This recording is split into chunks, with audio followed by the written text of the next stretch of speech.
As USEs distritais do Centro e do Ibirapuera realizaram em conjunto o Mês do Livro Espírita 2026, em abril, com o tema central Revista Espírita, de Allan Kardec. No evento, as apresentações foram feitas com os expositores de uma casa visitando outra, abordando um tema tratado em uma edição da Revista Espírita.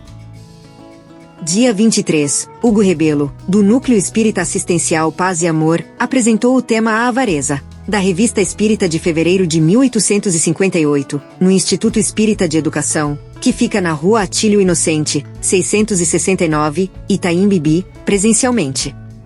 E hoje eu trouxe o tema Avareza, à luz do Espiritismo, né? Esse tema eu busquei na Revista Espírita de fevereiro de 1858, que foi uma dissertação de São Luís, através de Irmã Cidufo, médium, né, daquela época. Eu vou ler a mensagem na íntegra para a gente conversar a respeito. Ela é muito interessante porque, apesar de ser de 1858, ela é totalmente atual. Como tudo o que a gente vê dentro do Evangelho, como tudo que a gente vê dentro da doutrina espírita, a nossa realidade de vida, o que a gente vivencia em todos os estados dos ensinos que ela nos traz, é totalmente atual, né? Então, São Luís diz assim: Tu que possuís, escuta-me. Um dia, 2 filhos do mesmo pai receberam cada um seu alqueire de trigo. O mais velho fechou o seu num lugar retirado. O outro encontrou no caminho um pobre que pedia esmolas. Correu para ele a despejar em seu manto a metade do trigo que recebera. Depois seguiu o seu caminho e foi semear o resto no campo paterno. Por esse tempo veio uma grande fome e as aves do céu morriam à beira dos caminhos. O irmão mais velho correu ao seu esconderijo, mas ali só encontrou poeira. O caçula ia tristemente contemplar seu trigo seco no pé, quando deparou com um pobre que havia ajudado. Irmão, disse-lhe o mendigo, eu estava morrendo e tu me socorreste. Agora que a esperança secou em teu coração, segue-me. Teu meio alqueire rendeu 5 vezes em minhas mãos. Matarei a tua fome e viverás em abundância. E São Luís completa assim a mensagem. Escuta-me, avarento. Conheces a felicidade? Sim, não é? Teus olhos brilham com reflexos sombrios nas órbitas que a avareza tornou mais profundas. Teus lábios se cerram, tuas narinas se dilatam e teus ouvidos ficam atentos. Sim, eu escuto. É o tinir do ouro que tua mão acaricia, ao se derramar no teu escaninho. Tu dizes, que suprema volúpia. Silêncio, vem gente. Fecha depressa. Ó, como estás pálido. Teu corpo todo estremece. Domina-te, os passos se afastam. Abre. Olha ainda o teu ouro. Abre. Não temas, estás perfeitamente só. Ouves? Não é nada. É o vento que geme nas frestas. Olha, quanto ouro mergulha as mãos. Fazes suar o metal. Tu és feliz. Feliz tu, mas a noite não te dá repouso, e teu sono é povoado de fantasmas. Tens frio. Aproxima-te da lareira. Aquece-te a esse fogo que crepita tão alegremente. Cai neve. O visitante friorento envolve-se em seu manto. O pobre tirita sob os andrajos. A chama da lareira diminui. Atira mais lenha. Não para. É o teu ouro que consomes com essa madeira. É o teu ouro que queimas. Tens fome. Olha, toma, sacia-te. Tudo isto é teu. Pagaste com o teu ouro, com o teu ouro. Esta abundância te revolta. Este supérfluo será necessário para manter-se a vida? Não.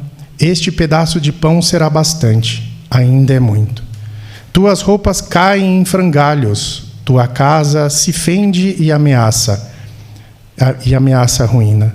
Sofrerás frio e fome, mas que importa? Tens ouro. Infeliz, a morte vai separar-te desse ouro. Deixá-lo-ás à borda de teu túmulo, como a poeira que o viajante sacode à soleira da porta, onde a família querida o espera para festejar o regresso.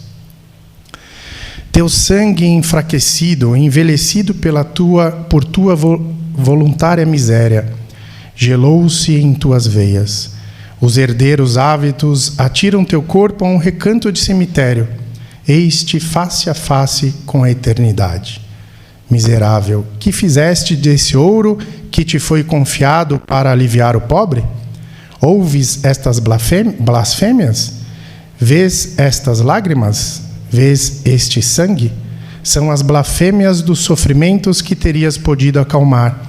São as lágrimas que fizeste correr e é o sangue que derramaste.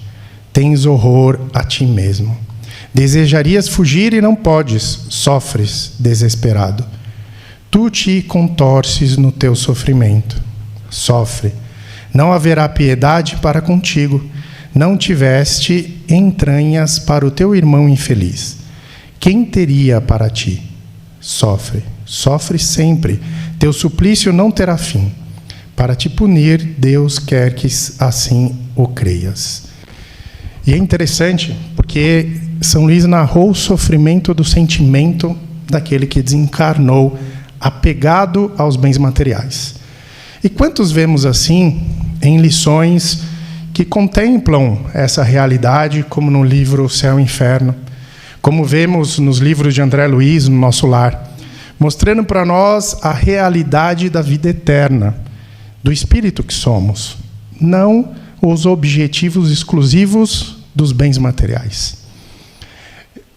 Chico Xavier, no programa Pinga Fogo, coloca uma resposta, e curta, pequena, de 3 minutos, a uma questão relacionada à avareza. Ele diz que os espíritos superiores consideram que o dinheiro é o sangue da sociedade. E quando nós bloqueamos a utilização em benefício do progresso, utilizando o bem, nós criamos uma trombose que não deixa o fluxo de sangue passar. E dessa forma, nós impedimos o processo do progresso. Vejamos só. Quando nós não percebemos que toda a realidade da vida material, assim como a eternidade do espírito, pertence ao Pai, nós os separamos. Consideramos que, diante da situação da vida espiritual, eu faço as minhas preces, ou leio o Evangelho, ou assim me envolvo aos trabalhos relacionados à casa que eu frequento. Mas deixo de compreender que, como espírito, a minha realidade é eterna. E a realidade da vida material é o que eu sou e que serei quando desencarnar. Então, devemos unir, quer dizer, viver uma questão só. Somos espíritos eternos, hoje encarnados nesse corpo. Eu gosto muito da colocação que o Haroldo fez em uma palestra, né, a respeito de que somos muitos, quer dizer, tivemos muitas reencarnações, muitas experiências. Quais delas aprendemos realmente ao propósito do nosso progresso espiritual?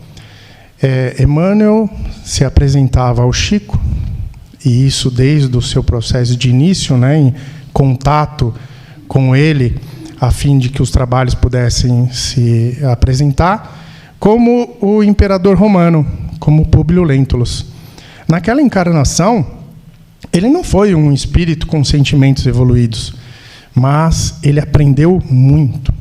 Sofreu muito diante das escolhas equivocadas, até o final, a sua vida, ele ser contemplado com aquela tragédia diante do encontro do seu filho ao cegá-lo, sendo que ele havia sido raptado, bebê, e nem o sabia que era o pai. Diante das nossas escolhas, das atitudes equivocadas que nós fazemos, as reflexões que nos auxiliam ao processo de progresso marcam a nossa realidade espiritual. E dessa forma, contemplamos o processo do progresso que mais cala fundo aos nossos sentimentos. Sabendo dessa realidade, muito que bem se temos a oportunidade de lembranças salutares que nos fazem progredir em escolher bem o nosso caminho atual. Mas, caso ao contrário, as informações que nos são trazidas fazem com que a gente possa escolher o bom caminho agora. Afinal, entendendo a consequência das minhas escolhas, porque eu ainda escolho o que me prejudica. As orientações são para todos nós, em todos os lugares, em todos os instantes, quando assim a percebemos. É interessante a gente entender que o porquê nós nos apegamos muito às questões da vida material, por que nos tornamos avaros.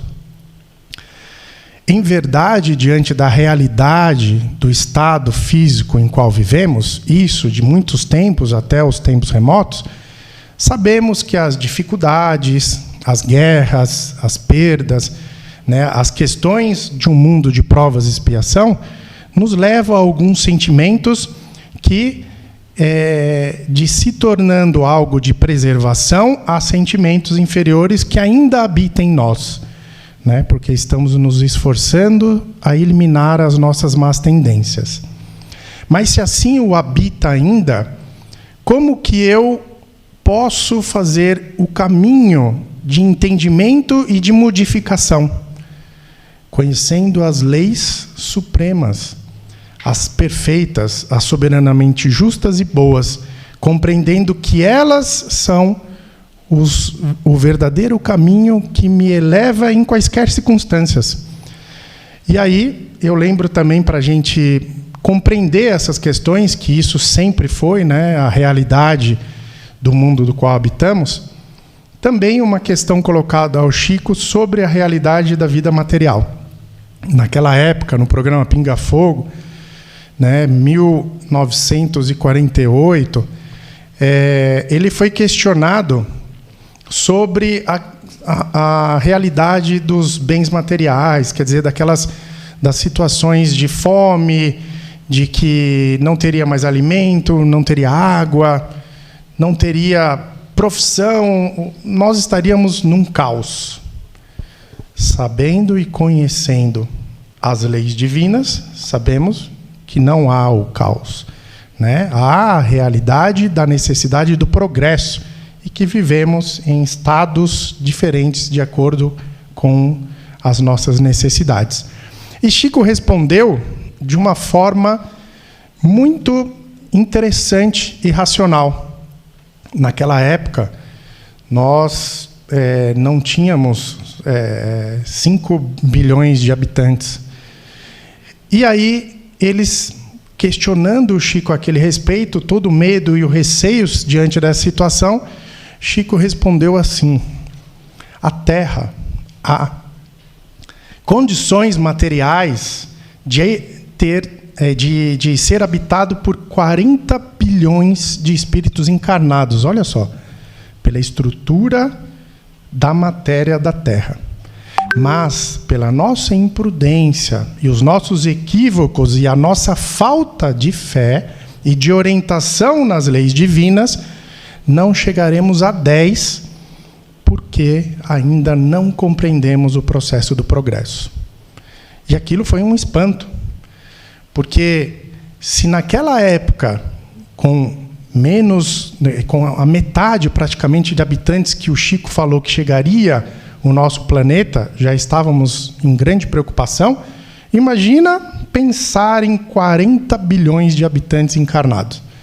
É um número gigantesco, Já estaríamos aturdidos e perdidos naquele instante, pensando no futuro que provavelmente nem estaríamos presentes, estaríamos desencarnados.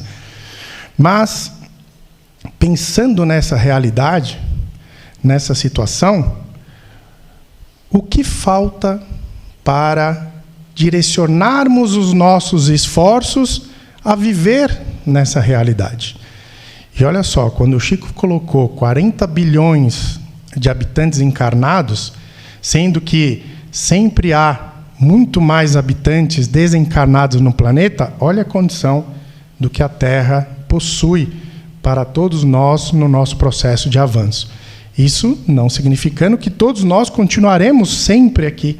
Temos o nosso processo de progresso, né? Habitaremos outros mundos como assim já o fizemos e continuaremos caminhando a esse propósito.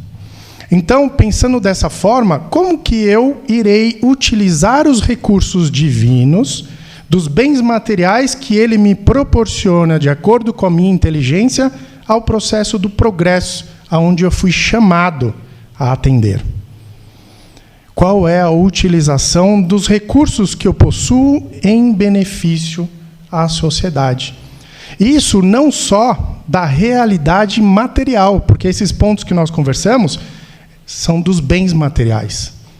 Mas há uma narrativa de Humberto de Campos, eu agora não vou lembrar o nome do livro, mas contando a parábola dos talentos de uma forma muito diferente e mostrando a avareza dos sentimentos que ainda nos percorrem. Porque conta, isso foi um rabi que narrou na experiência do plano espiritual a Humberto de Campos, e ele trouxe no livro, falando que o Senhor chamou 3 servos e os mandou para a terra para cultivar sentimentos diferentes dos quais eles eram hábeis, ao propósito do avanço e do progresso pessoal e social. E atribuiu ao primeiro a riqueza, o conhecimento e a riqueza, o conhecimento e a oportunidade de ensinar. O segundo, ele deu o entendimento do progresso, o avanço, o sentimento da coragem e da dedicação. E o terceiro, o conhecimento do espiritismo. E mandou todos, com a intenção de que todos se ajudassem ao processo do progresso que esses ensinamentos trariam a eles e a todos a sociedade. E assim fez. Viveram, encarnaram, agiram conforme as atribuições, os talentos lhe oferecidos, e ao retorno foram chamados a responder diante dos benefícios que receberam, a atender à solicitação do mestre. O primeiro, o mestre lhe disse: bom servo, atendestes ao pedido e fez progredir a riqueza financeira em benefício de muitos, avançou na intelectualidade muitos que necessitavam de ensinos, e assim espalhou a semente do qual lhe ofereci. O segundo, empenhado em progredir aqueles conhecimentos trazidos pelo primeiro, conseguiu envolvê-lo e atender aos recursos de espalhar estes bons sentimentos e essa boa nova. E o Senhor disse: bom servo, agiste bem, progrediu diante do que eu lhe ofereci, aos recursos e ferramentas que tinha. E ao terceiro, antes que o Senhor falasse alguma coisa, ele disse: mestre, me destes o pior, me destes o mais complicado. Como podes agir assim para comigo? É algo muito complicado oferecer esses conhecimentos, esses ensinamentos aos demais. Como eu podia ter tanta obrigação? E aí ele disse: tu foi um servo infiel. Tinha a orientação a ajudar os seus irmãos a progredir mais ainda os benefícios dos quais eu ofertei a todos através deles. Por não fazeres nada, fez com que eles errassem e se equivocassem em algumas questões, e enterrou o maior dos tesouros oferecidos a todos vocês: o conhecimento da eternidade, o conhecimento da realidade da vida, do qual todos devem saber. Já que errastes, agora deverá voltar e corrigir todo o caminho, fazendo novamente, mas agora com muito mais dificuldades, com muitos mais desafios.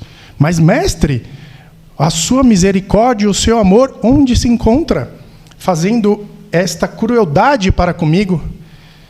O amor ofertado pela misericórdia é o avanço daquele que escolhe progredir, mas a justiça é feita para aquele que corrompe a mensagem do amor que deveria ser ofertado em misericórdia. E assim retornamos, reencarnação a reencarnação, com a possibilidade da nossa corrigenda, mas do nosso avanço, porque o processo do progresso se dá através das provas. Se errei diante da avareza, se errei diante dos sentimentos calamitosos da crueldade, ou de outras ações indignas diante do meu processo evolutivo, tenho total possibilidade de hoje avançar, conhecendo e sabendo o que me beneficia, o que traz para mim o consolo e me orienta diante da realidade da causa e efeito. Porque nós somos herdeiros de nós mesmos. Jamais podemos considerar que os sentimentos alheios que nos ofertam, que as crueldades ou as mazelas que a humanidade nos oferta, é a nossa realidade. E assim Jesus exemplificou muito bem, né? Porque ele disse claramente que se a ele, que era um ramo verde, ofereciam, né, a crueldade, a perseguição, as calúnias, quanto mais a nós, que ainda temos um longo caminho a percorrer diante dos nossos equívocos do passado. Ele, Espírito Perfeito, que esteve entre nós a nos guiar e nos mostrar o caminho, mostrou que as leis divinas devem ser vivenciadas dentro de nós. Porque ele diz que veio ensinar as leis divinas e colocar os ensinos do Pai em nós, né? Ele não veio, como muitos o achavam, instituir o reino dos céus como uma imposição, uma diretriz autoritária. Não, no coração dos homens, o reino no céu, nos corações do homem. Então, que possamos, profundamente identificados com o ensino que São Luís traz, refletir sobre os nossos objetivos, refletir sobre a nossa realidade. E dessa forma, pelo menos sobre este tema, sobre esse assunto, verificarmos o quanto nós podemos auxiliar. Pode ser que hoje não estejamos com muitos bens materiais a fim de montar uma instituição, criar uma empresa, o desenvolvimento do progresso da sociedade na condição da matéria. Mas temos as riquezas dos conhecimentos que podem se somar, multiplicar e ampliar a essa realidade de vida. Assista às demais apresentações em nosso canal do YouTube. Use Distrital de Ibirapuera. Inscreva-se, aprecie, comente e compartilhe.